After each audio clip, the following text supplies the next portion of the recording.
Bonjour tout le monde, bienvenue à ce nouveau rendez-vous de Folie douce. Ici Yvan Bugeaud. Aujourd'hui, je reçois Myriam Lepage-Lamazie et Yam Morin. Ils nous parlent du mouvement jeune et santé mentale.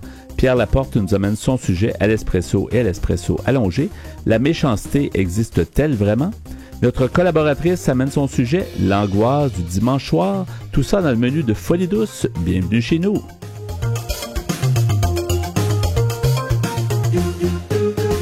Que vous soyez branché, déboussolé, renfermé ou stressé, vous syntonisez actuellement Folie douce. J'accueille maintenant mes invités, Myriam Lepage-Lamazie. Bonjour Myriam. Bonjour. Bienvenue à l'émission. Merci de nous avoir reçus. Merci. Également Yam Morin. Alors bonjour Yam. Bonjour. Bienvenue à l'émission. Merci. On va parler en fait du mouvement Jeunes et Santé mentale et aussi d'un manifeste qui a été publié il n'y a pas si longtemps. J'aimerais que Myriam, tu nous situes ce que c'est le mouvement Jeunes et Santé mentale. C'est une organisation qui existe quand même depuis un certain temps, mais pas si longtemps. Exact. Le mouvement Jeunes et Santé mentale, c'est un mouvement citoyen jeunesse qui a émergé en 2016 après un forum qui s'appelait « Pour un regard différent en santé mentale », où les gens ont constaté, autant les jeunes que les intervenants qui travaillaient avec eux, qu'ils s'entendaient pas mal tous sur les enjeux majeurs qui se passaient en lien avec la santé mentale des jeunes et qu'ils étaient tannés de se faire consulter ou de se parler entre eux sans que rien bouge. Okay. Donc, à la plénière, à la fin de l'événement, les gens étaient comme là, ça fera de se dire les mêmes choses. Puis on veut que ça bouge. Ouais, fait que la conclusion du forum, ça a été de construire, de mettre en place un comité de pilotage dont la mission, c'était de partir un mouvement. Fait que c'est parti comme ça, avec des gens qui ont pris le mandat, puis tranquillement, ils ont construit le nom, le slogan, tout ça, ça a été validé lors d'activités de convergence. Donc, les personnes qui étaient là au forum, qui voulaient, sont revenues, dire « Oui, c'est cool, non, c'est cool ». On va le modifier un petit peu. On est ressorti de là avec un nom, avec un slogan. Le slogan, c'est fou la vie, faut pas en faire une maladie. Donc ça, c'est le slogan de base du mouvement. Et suite à ça, il y a eu une rencontre nationale dans laquelle le comité de coordination formé de jeunes a été élu. Donc au mouvement, on a un comité de coordination qui prend toutes les décisions finales.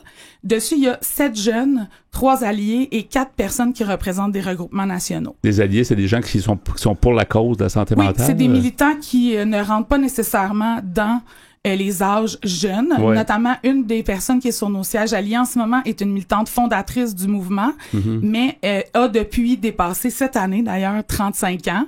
Donc, elle peut plus occuper un siège jeune. C'est la limite jeune depuis des années, là, c'est ça. Il faut arrêter quelque part. C'est jeunesse. Pour l'instant, nous, on respecte les barèmes du gouvernement. Donc, jeunesse, c'est jusqu'à 35 ans. Donc, elle a changé. Puis, on a une maman aussi qui a des jeunes filles qui ont l'âge des jeunes qui militent au mouvement puis qui voulait, elle, militer pour ses filles. Fait qu'elle est sur un siège allié aussi. Ouais, c'est bien aussi, mais de pas des fois confiner juste que ce soit des jeunes qui pensent à des sujets. Il y a des gens qui peuvent appuyer puis qui peuvent. C'est intéressant de savoir ça. Exact, mais au cœur du mouvement, il reste que c'est les jeunes et leurs paroles qui sont notre moteur, puis qui sont aussi la base sur laquelle on fait nos actions. Fait qu'on a un événement de 2 ans qui est une rencontre nationale où est-ce qu'on va confirmer nos orientations puis nos grands plans d'action. Ensuite, c'est le comité de coordination. C'est des jeunes. Ouais. Ensuite, le comité de coordination, il est à parité. Donc, il y a 7 jeunes puis 7 personnes qui ne sont pas des jeunes. On a une équipe. Le rôle de l'équipe, c'est juste d'encadrer les processus puis les fonctionnements pour que les comités puis la rencontre nationale puissent mettre en place les projets. Fait que c'est tout le temps à parité avec des jeunes. Ouais. Partout. Puis quand on vient comme aujourd'hui, ben là, moi, je suis là au nom du mouvement, mais Yam est là avec moi aussi parce que on amène toujours un porte-parole jeune avec nous quand on fait des sorties, puisque c'est leur vécu puis leur parole à eux qu'on veut promouvoir. Et justement, Yam, vous avez publié, le mouvement a publié un manifeste en avril 2023. Oui, 2023, exact. C'est ça fait quand même un certain temps, sur les jeunes et les médicaments. Donc, quand on parle de médicaments en santé mentale, spécialement, c'est ça? Oui, effectivement, c'est plus dirigé vers la santé mentale. Mais c'est surtout la médicalisation des problèmes sociaux des jeunes qu'on vise avec ça. Mm-hmm. C'est plus par rapport, admettons, aux problèmes environnementaux ou à l'extérieur du jeune et non à lui-même on peut on négocie les médicaments, on aimerait avoir plus de moyens alternatifs face à nos difficultés ou à nos comme problème actuel et non à long terme ou d'ordre psychologique réellement. Oui, il y a longtemps, ça a été, on dénonçait souvent que on poussait beaucoup la médication dans beaucoup de situations là, de santé mentale, mais est-ce que c'est encore le cas aujourd'hui d'après vos observations? Oui, effectivement, c'est encore beaucoup comme prôner le remède ou l'affaire efficace. La pilule, là, c'est on ça, passe vite la pilule comme magique un peu, si je peux dire, mais c'est selon moi plus une sorte de béquille à un certain temps et non à long terme qu'il faudrait l'utiliser à la médication et amener des moyens alternatifs comme la zoothérapie, comme la musicalité ou la musique, l'art-thérapie ou peu importe. Ouais. Donc, amener plus de moyens alternatifs, juste le plein air ou des sorties entre comme personnes qui s'apprécient égalitaires et non une forme d'autorité sur nous. Vraiment, avoir plus de moyens alternatifs. Ouais, absolument. Puis, tu sais, quand vous demandez si c'est encore comme ça, là, nous, il y a quand même une stat qui nous fait un peu réagir, là. C'est que, selon la RAMQ, il y a eu une augmentation de 27% des nouvelles prescriptions pour des antidépresseurs chez les jeunes de moins de 18 ans entre 2019 et 2021. C'est juste un chiffre, là, mais c'est presque 30% d'augmentation en 2 ans. Puis, tous les chiffres ressemblent à ça. Malheureusement, quand on va évaluer, il y a une recherche qui est sortie au printemps qui évaluait les niveaux de détresse chez les jeunes, mais ça aussi, ça l'augmente.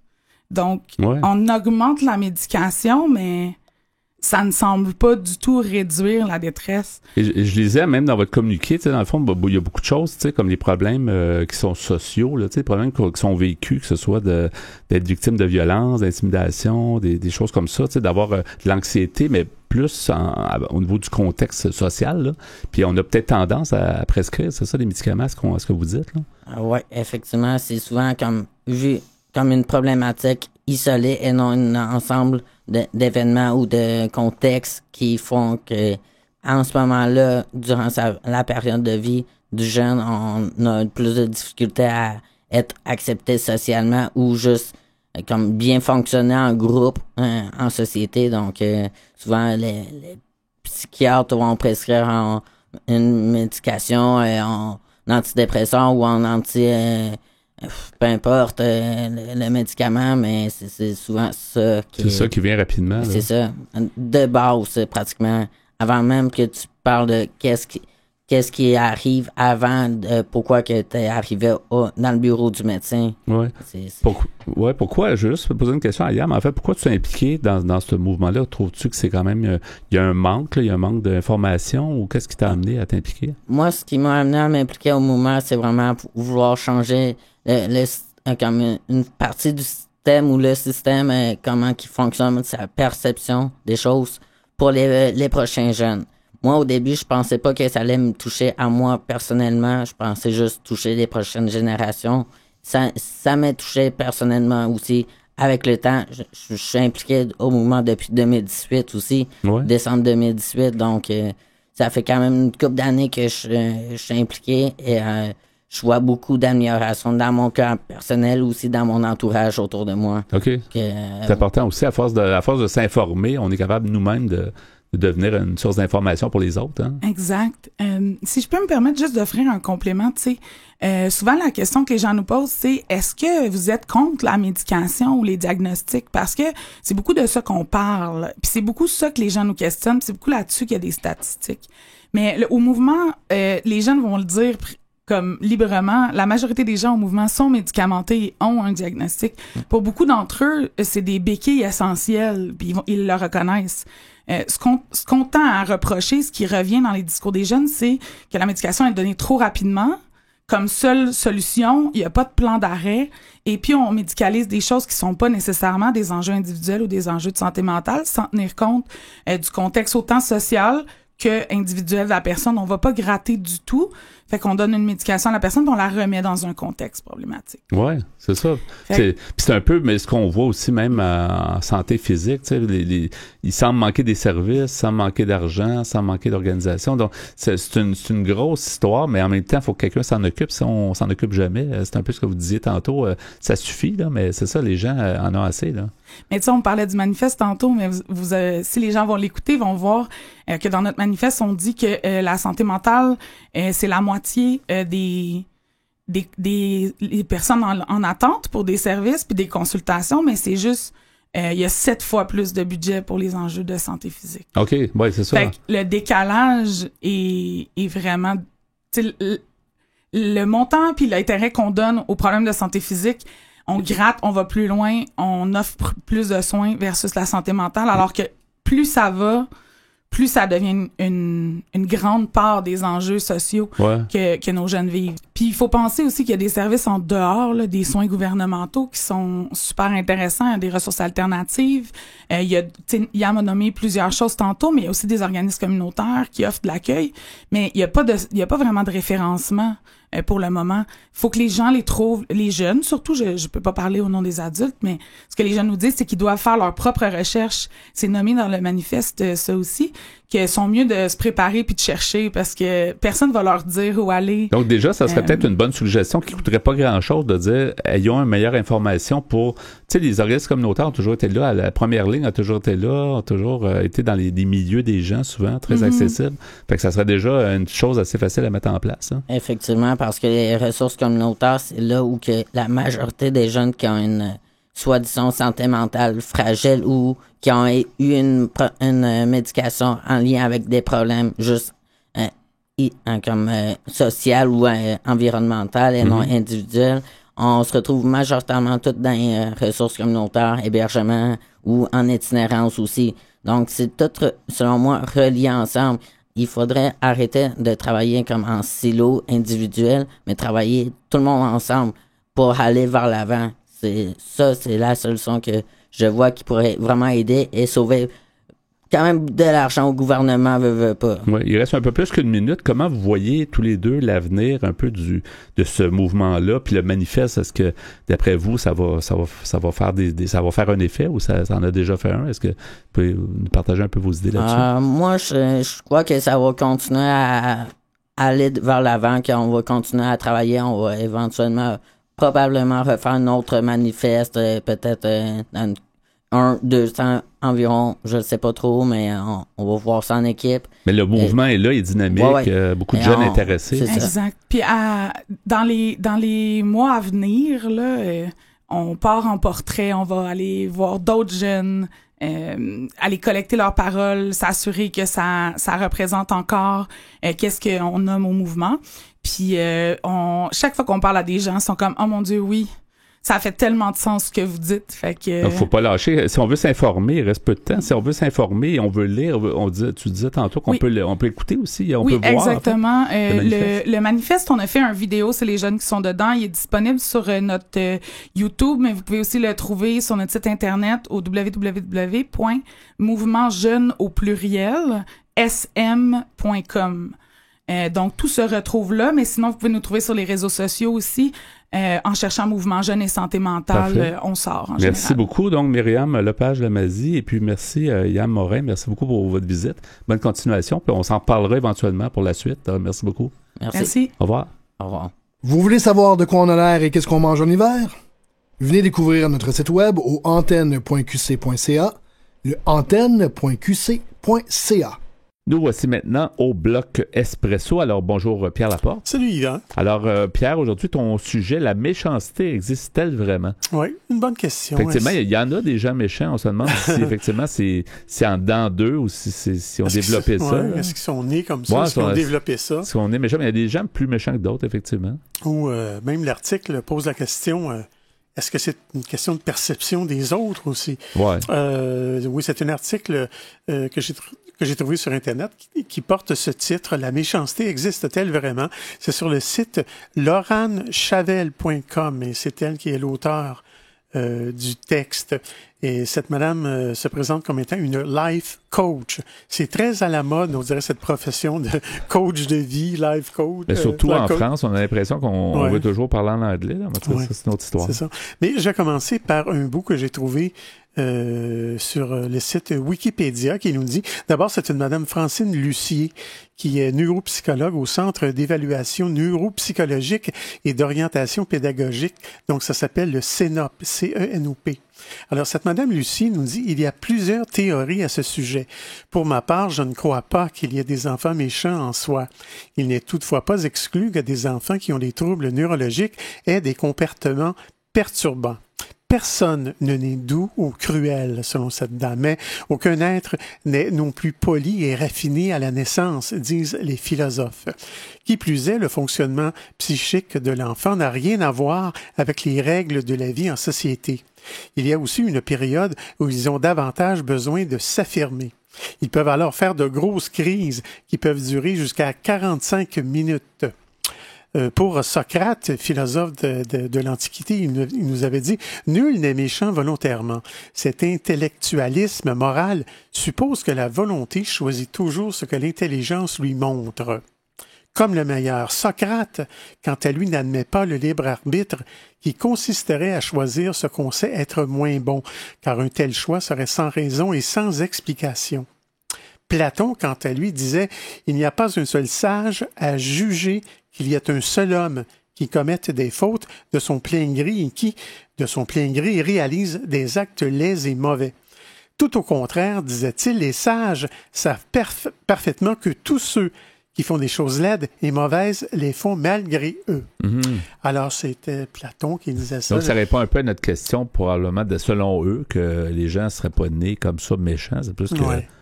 Et c'est sujet à débat, même si j'ai beaucoup de respect pour les gens que j'ai cités, évidemment. Ouais. Alors, je passe maintenant à l'article en tant que tel. La méchanceté existe-t-elle vraiment? Alors, Madame Chavel nous dit, ben oui, elle existe. Elle nous dit, je me doute bien qu'à la lecture de ce titre, vous avez immédiatement pensé à Hitler et à cette méchante petite fille qui vous pinçait sans raison dans la cour d'école primaire. Mais le terme n'est-il pas utilisé à tort et à travers? Croyez-le ou non, nous dit-elle, mais qualifier une personne ou une action de méchante est un jugement. Concrètement, cela signifie qu'il s'agit d'une opinion. Je sais, c'est très vexant et j'entends d'ici vos contestations à venir du type « Moi, j'ai un collègue qui est la méchanceté incarnée et c'est un fait objectif. Tout le monde au bureau est d'accord. Il n'empêche que ça reste votre avis qu'il sera toujours possible de trouver des personnes qui vous soutiendront que Gustave, par exemple, est un véritable amour, ne serait-ce que sa maman. Puisqu'il s'agit d'une opinion, cela signifie que nous jugeons sans cesse des faits qui sont à la base neutres. Deux facteurs les rendent méchants ou non. La personne qui les reçoit et décide de les qualifier ainsi et l'intention que la personne à l'origine de ces faits a mis derrière. Mais c'est sûr que sa maman doit le trouver bien génial. C'est souvent comme ça. Ouais. Alors, les deux ne coïncident pas toujours. On peut alors se demander si ressasser une histoire en répétant à qui veut l'entendre que machin chouette, par exemple, nous veut du mal et est une horrible personne n'est pas, dans le fond, une gigantesque perte de temps. Madame Chaval nous dit, j'ai pu observer tous les cas de figure suivants. Par exemple, Micheline fait à Geneviève un commentaire qu'elle estimait sympa, mais Geneviève le prend mal. Geneviève trouve que Micheline est méchante, alors que cette dernière ne voit pas le problème. Deuxième cas, Geneviève fait une réflexion volontairement méchante à Micheline qu'elle trouve hyper saoulante en ce moment. Micheline le vit très mal. Troisième possibilité, Micheline fait une remarque qu'elle estime méchante, volontairement ou non à Geneviève. Cette dernière n'y perçoit aucune méchanceté. Question de perception toujours. Oui. Mais dès lors, on peut en conclure qu'aucune action ou parole n'est méchante. Arrêtez de me rebalancer Hitler. On parle ici de cas généraux et non pas de cas extrêmes. On peut donc mal prendre des paroles ou des actions pourtant émises avec la meilleure intention au monde. Comme on peut passer des heures à s'auto-flageller pour une parole qu'on a eue et qu'on estime maladroite, pendant que la personne à qui elle était adressée vit bien sa vie en bouquinant dans son bain. Ça arrive, ça. Bon, ça arrive. Il y a des personnes moins sensibles que d'autres. Ouais. Pendant longtemps, j'ai cru que comprendre l'autre signifiait que je devais passer des heures à étudier toutes les raisons possibles pouvant justifier les paroles et actions d'autrui jusqu'à en trouver une qui me paraisse cohérente tout en me semblant être une excuse valable, etc. On tombe en plein dans les conclusions hâtives dont je vous parlais la semaine dernière. En fait, surprise, pour comprendre l'autre, il suffit de lui demander pourquoi il ou elle a dit ou fait ceci ou cela. Libre à cet individu d'être sincère ou de mentir. Mais si on part du principe que la majorité d'entre nous ne sommes ni devins ni mentalistes, il y a peu de chances qu'on sache déceler instinctivement l'état d'esprit de la personne en question. On va poursuivre à l'Espresso allongé le même sujet. La méchanceté existe-t-elle vraiment?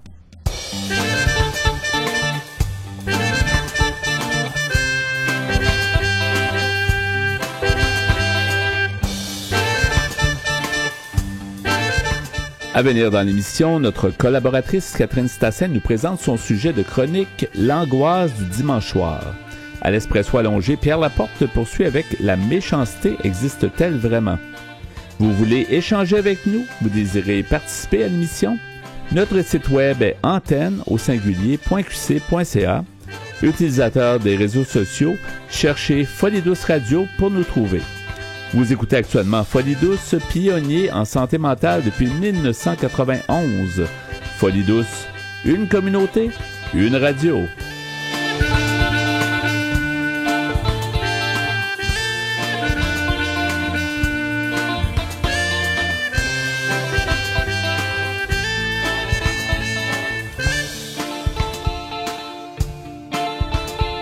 La santé mentale est toujours au cœur de notre quotidien. Nos chroniqueurs vous présentent leur sujet. Je m'entretiens maintenant avec Catherine Stassen. Bonjour Catherine. Bonjour Yvon. Alors aujourd'hui, ta chronique, tu vas nous parler de la fameuse angoisse du dimanche soir qui est vécue par plusieurs personnes.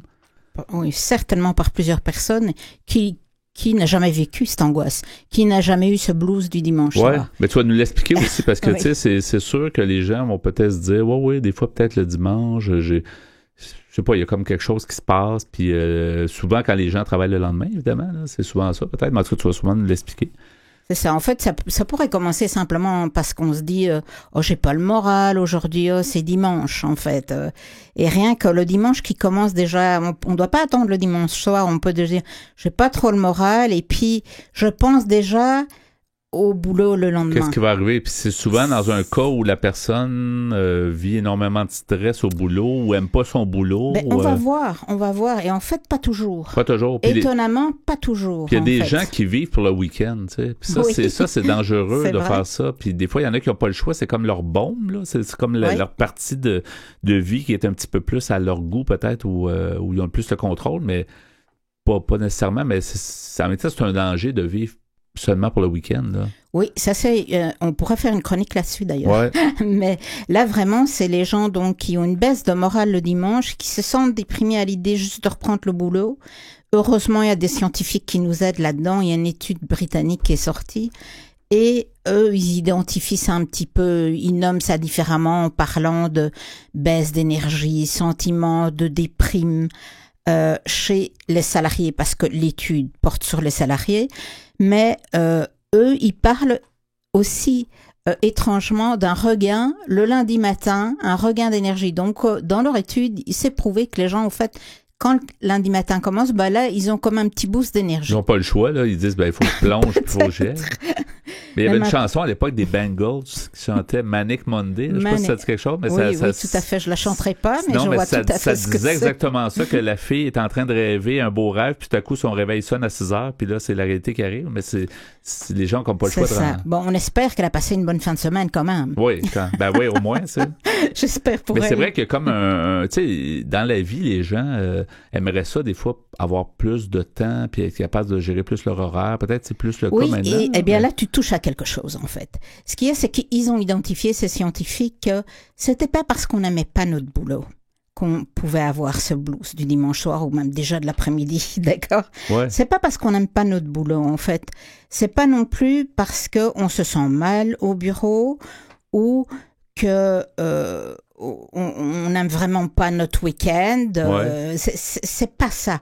En fait, pour eux d'ailleurs, chaque personne, peu importe l'endroit où ils travaillent, peu importe la hiérarchie, peu importe le secteur, chacun a déjà vécu ça. Donc pour eux, c'est unanime. Chacun a déjà au moins vécu ça une fois, de toute façon. Maintenant, ils ont quand même réussi à identifier des tâches que font les salariés qui peuvent déclencher ces sentiments de déprime le dimanche. Et quelles pourraient être ces tâches? Oui, effectivement. Alors, on est curieux. Ben, en fait, c'est la chose à pas faire, évidemment, c'est que des courriels qui seraient reçus la fin de semaine. Ouais.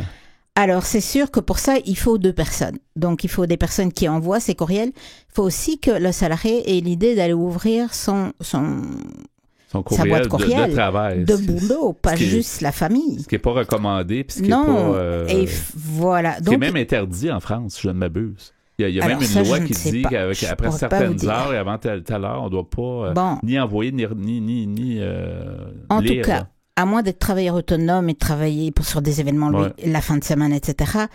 Donc, ils identifient ça. On n'est pas encore dans des causes totalement reliées. Hein. Donc, comme facteur déclenchant, ils disent les courriels reçus pendant la fin de semaine, ça, c'est sûr que ça vous ébranle le week-end, la fin de semaine, pardon. Ouais. Et à l'époque, à l'arrivée des BlackBerry, dans le temps, là, les gens d'affaires avaient un BlackBerry, mais les gens disaient que c'était une laisse électronique, parce que c'était un peu ça, là. Les gens déconnectaient jamais de leur travail, t'sais. Et maintenant, c'est notre cellulaire, parce qu'on a toutes les boîtes courriels dessus, toutes les applis. Faut trouver faut soit trouver la façon de les désactiver, mais là, ça devient de la manipulation. C'est pas pour chaque appli, et il faut programmer, etc.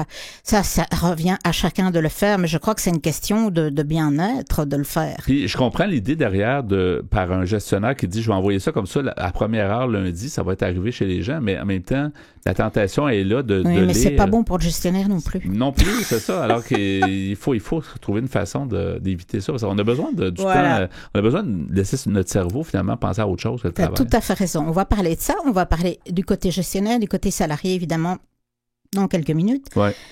Ce qui déclenche aussi cette angoisse le dimanche, c'est éventuellement si on n'a pas achevé une tâche qu'on avait pendant la semaine et qu'on était censé l'avoir achevée. Mais pour Dieu, c'est quelle raison? Quelqu'un qui n'a pas répondu, ou on a eu un peu de paresse, ou on se dit je vais y arriver, et comme on s'y est pris trop tard et qu'il y a eu un imprévu, on ne l'a pas fait. Ouais. Donc c'est arrivé à tout le monde. Ça. Et vendredi soir, on s'est dit c'est vendredi soir, on verra ça un jour. C'est-à-dire que tout le monde a des obligations, on ne peut pas non plus rester jusqu'à minuit au bureau, c'est pas possible. C'est ça, exactement. Donc c'est vrai que ça peut arriver de temps en temps, et pourquoi pas en effet terminer le vendredi à ce moment-là. Ouais. Mais il faut partir à un moment donné et se dire à l'impossible, nul n'est tenu. Donc, il faut laisser tomber à un moment donné, d'accord? Et les gens doivent peut-être doivent l'expliquer. Puis là, ça ajoute au stress du lundi matin de dire comment ça se fait que telle tâche n'a pas été terminée. Fait que là, on part déjà avec un stress qui... Donc, idéalement, faire tout ça, on verra ça avant de partir en week-end, en fin de semaine. Ouais. Alors, il y a le troisième facteur déclenchant, c'est la pression qu'on a de notre gestionnaire ou d'autres personnes pour réaliser les tâches. OK, je te l'avais donné, il y a eu des obstacles, mais ça devait être terminé vendredi midi. Ça doit être terminé et puis c'est tout. Sauf qu'on peu n'est pas importe des les obstacles que tu as eus. On n'est pas des robots. C'est ça, et les gestionnaires, ils comprennent ça aussi. Ils ont eux-mêmes des imprévus. Quelqu'un qui dit ça, je trouve, est un peu déconnecté, honnêtement. Oui, mais il y a des gens dans la performance et dans l'intolérance, etc. Ouais. Donc, il faut justement tenir son bout et dire, écoute, voilà, j'identifie telle et telle raison. Pour quelle raison? C'est pas juste pas de Quand la je rentrerai, je recommencerai et je poursuivrai cette tâche et je la terminerai. Ouais. Ça, c'est les facteurs déclenchants. Maintenant, il y a aussi des facteurs qui peuvent être aggravants. Et ça dépend de notre attitude, la tienne, la mienne. Chacun est responsable. C'est que chacun ne doit pas laisser trop de flou quand il rentre à la maison entre le boulot et la maison et ses loisirs. C'est un moment où il faut se déconnecter, sinon on vit plus. Et justement, on traîne son bureau et ses tâches partout. À un moment, et aussi pour le plaisir et le bonheur de notre entourage, il faut aussi laisser la place aux autres et savoir ne pas justement avoir peut-être une alarme pour notre boîte courriel du bureau sur notre cellulaire. En tout cas, qu'elle soit désactivée la fin de semaine et le soir, pendant la semaine. Donc, je crois qu'il faut faire un choix là de bien dessiner une frontière. Quelqu'un me disait, on travaillait au centre-ville, je travaillais avec quelqu'un, puis lui, il demeurait sur la Rive-Sud, puis il disait, dès que je passe le pont Jacques-Cartier, pour moi, c'est comme, je suis plus au travail, je m'en vais sur la Rive-Sud. Donc, tu sais, il réussissait, lui, sa frontière. Il est en mode vacances au pont. Ouais, c'est ça. Ben, au moins, il trouvait ce truc-là, c'était bien. Ben, écoute, c'est très, très bien. Vous trouvez des trucs. Ça peut être quand on rentre dans le métro, faites comme vous voulez, mais il faut dessiner une frontière. Mais un des trucs, c'est pour les gens, disons, moi, je trouve un des trucs, c'est de changer de vêtements aussi. Quand tu arrives à la maison. Tu sais, selon, ça dépend. C'est sûr, si quelqu'un était bien complet, ça se peut qu'il change. Mais mettons, on a des vêtements réguliers. Mais juste pour faire une transition vers, tu dis, le bureau, c'était ça, puis la maison, c'est autre chose. Puis ça aide à faire une frontière. Voilà. Et d'ailleurs, souvent, on a besoin d'une période de décompression. Hein? Ouais. Et on a besoin surtout que personne vienne dans notre bulle à ce moment-là, en général. Moi, je profite bien de la marche pour ça, ou d'un transport en commun éventuel, ou d'une voiture s'il faut. Ça permet vraiment de décompresser. Exactement. Mais là n'est pas le sujet. Donc, il y a cette fameuse frontière à dessiner, et il y a aussi peut-être ce qu'on traîne de la pandémie. C'est qu'avec la pandémie, on était tous à la maison. Et on a un petit peu invité le bureau jusque dans notre frigidaire, jusque dans notre salon, jusque même des fois la salle de bain ou les enfants qui passaient derrière ou Dieu sait quoi. Les animaux domestiques. Oui, donc, très bien, les animaux domestiques. Notre intimité, quoi. Notre intimité. Exactement, dans l'intimité. On essaie d'entrer le bureau dans l'intimité. Et à un moment donné, de l'autre côté, les gestionnaires se sont aussi habitués à ça. Il faut tirer une ligne là. Et ça fait pas de vous un mauvais employé, au contraire, ça fait de vous quelqu'un qui sait mettre des limites et qui sera un meilleur employé parce qu'il sera productif et reposé quand il va retourner au bureau et il sera efficace. Ouais. Donc, c'est important que chacun prenne ça en charge. Maintenant, qu'est-ce qu'on peut faire pour lutter contre ce fameux blues? Figurez-vous que les gestionnaires, on leur part. Donc, les gestionnaires, qu'est-ce qu'ils peuvent faire? Eh bien, ils doivent pas envoyer, eux, de courriel à leurs salariés, évidemment. Ils doivent idéalement, le vendredi midi ou plus tard, faire le point avec leurs équipes sur les tâches accomplies la semaine, qu'est-ce qui s'est passé, ne fût-ce que par courriel. Pour que ça soit déjà pas faire connu, une réunion chaque fois. Pour que ça soit déjà connu, qu'il n'y ait pas de malentendu, comme tu parlais tantôt, de quelque chose qui n'a pas été terminé. Voilà, ou qu'on assume que c'est fait. Ouais. Alors aussi, organiser des interactions le lundi matin avec les équipes, une petite réunion du matin bien sympathique pour dire voilà ce qui nous attend cette semaine, etc. Mais quelque chose de relax où tout le monde se sent à l'aise pour bien terminer le week-end. D'ailleurs, j'avais lu les meilleures réunions. Là, c'est des réunions que tu fais debout. Ça a l'air drôle, là, mais si tu fais ça debout, tu vas moins perdre ton temps dans une réunion, puis ça va être plus dynamique, puis on peut arriver tout de suite au point plutôt que de s'asseoir. Moi, je prépare debout. Je propose debout autour de la table de billard. Puis là, on n'est pas debout en train de faire l'entrevue, mais on pourrait être debout dans le studio. C'est vrai, ça va changer quelque chose. Oui, ça change quelque chose, c'est sûr. Alors, les salariés, on les oublie pas, mon Dieu, les salariés. J'ai plein de conseils pour les salariés. Ouais. Évidemment, faire chaque fois une liste pour la semaine pour cocher tout ce que vous aviez à faire. Ouais. Je sais que maintenant, on a tout ça qui est automatisé, qui est électronique. Mais des fois, c'est bien de garder le petit post-it à côté de soi pour être sûr qu'on a été coché tout ce qu'il fallait. Ça encourage. Et puis, aussi, exactement, on se dit, oh, youpi, c'est passé au suivant. Effectivement.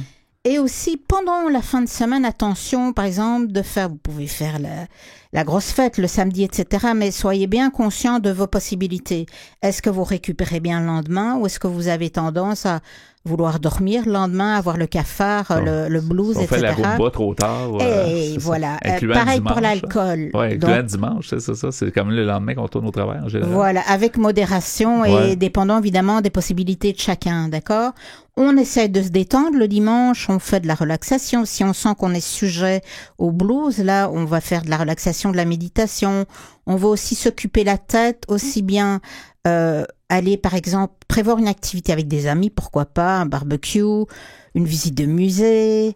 On veut vraiment se déconnecter du travail, se déconnecter la tête. Ça fait du bien à la tête. Voilà. Et si vous avez rien de prévu, moi j'avais déjà trouvé ça comme truc, c'est une amie qui m'avait dit ça. Écoute, change tes meubles de position. Ouais. Et puis, ça vous occupe pour l'après-midi du dimanche.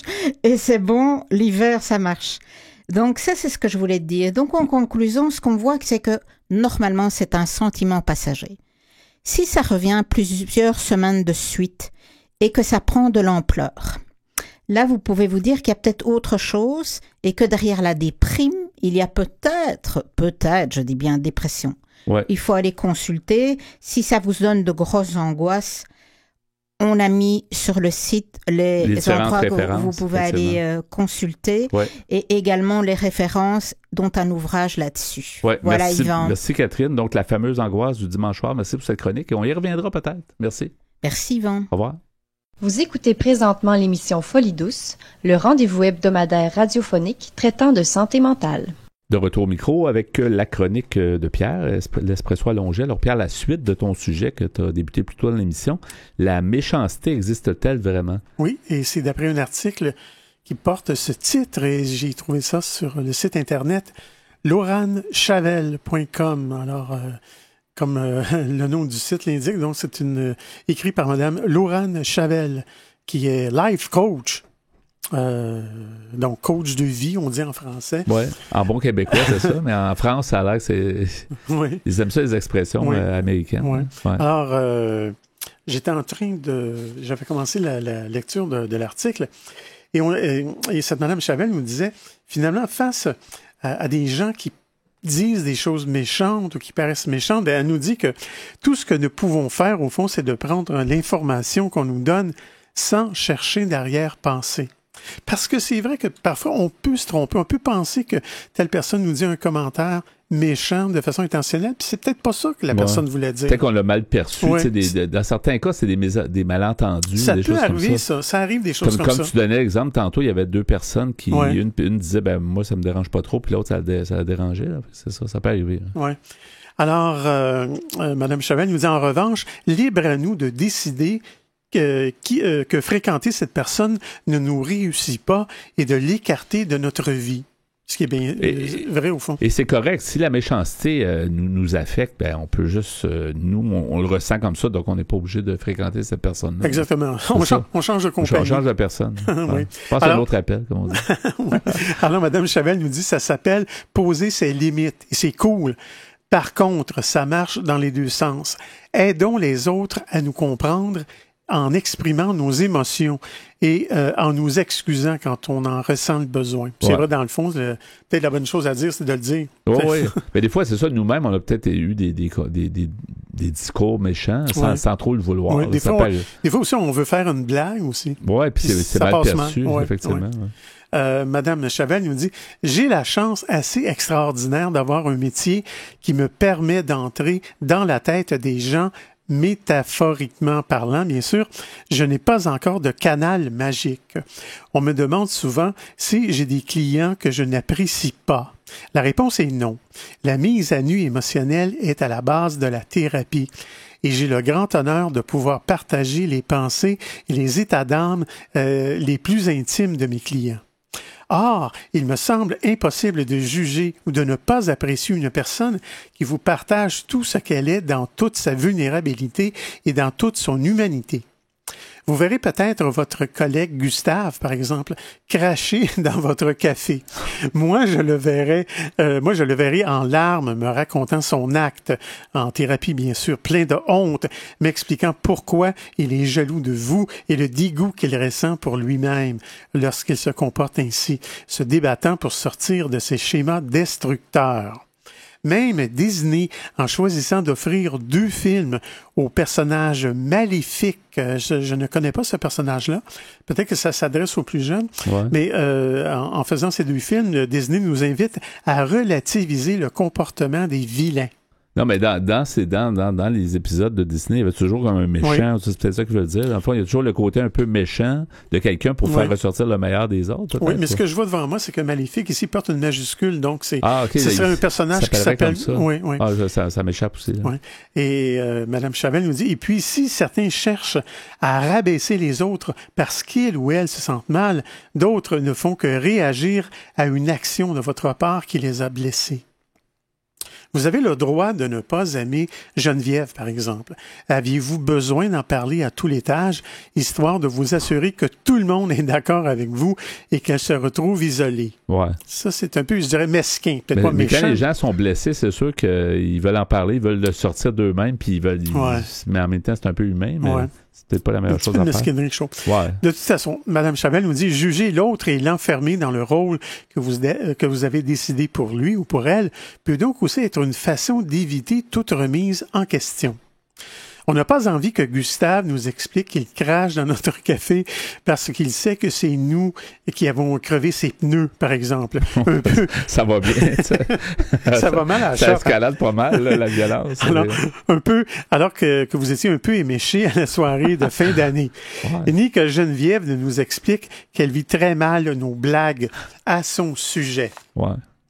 Est-ce que faire un pas vers l'autre, l'interroger ou chercher à le ou à la comprendre ne serait pas aussi une occasion pour nous d'avancer et de devenir meilleurs? Ils vont quand même fort, là, crever les pneus, là, faut quand même être... Ouais, c'est loin d'être drôle. C'est pas joli. Non. Alors, en conclusion, Mme Chavel nous dit, encore une fois, je ne dis en aucun cas qu'il faut tout accepter et tout craindre, et tout croire, pardon. Je vous encourage simplement à poser vos limites en vous basant sur vous et vos ressentis plutôt qu'en portant un jugement sur celles et ceux qui vous entourent.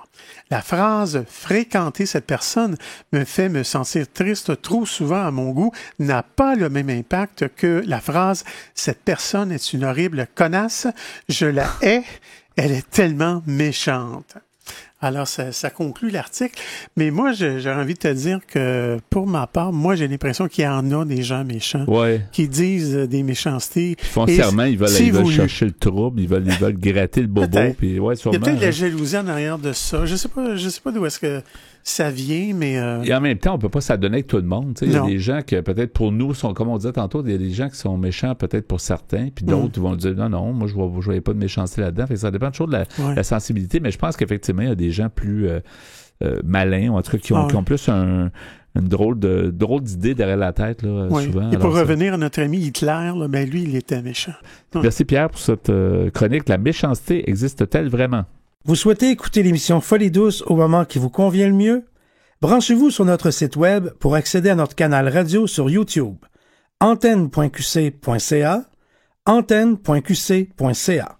Quelques mots avant de terminer ce rendez-vous de Folie douce. Alors, merci beaucoup, Pierre, pour ton travail en régie. Ben, bienvenue, mon cher. Merci également pour tes segments Espresso et Espresso allongés où tu te posais la question et tu nous as posé la question, la méchanceté existe-t-elle vraiment? Exactement. Oui, nos invités Myriam Lepage-Lamazie et Yam Morin étaient avec nous en début d'émission. Ils nous ont mieux fait connaître le mouvement Jeunes et Santé mentale. Notre collaboratrice nous a présenté sa chronique sur l'angoisse du dimanche soir. C'est donc Folie douce cette semaine. C'est Yvan Bugeaud à l'animation. Bonne semaine à tous et à la prochaine. Au revoir.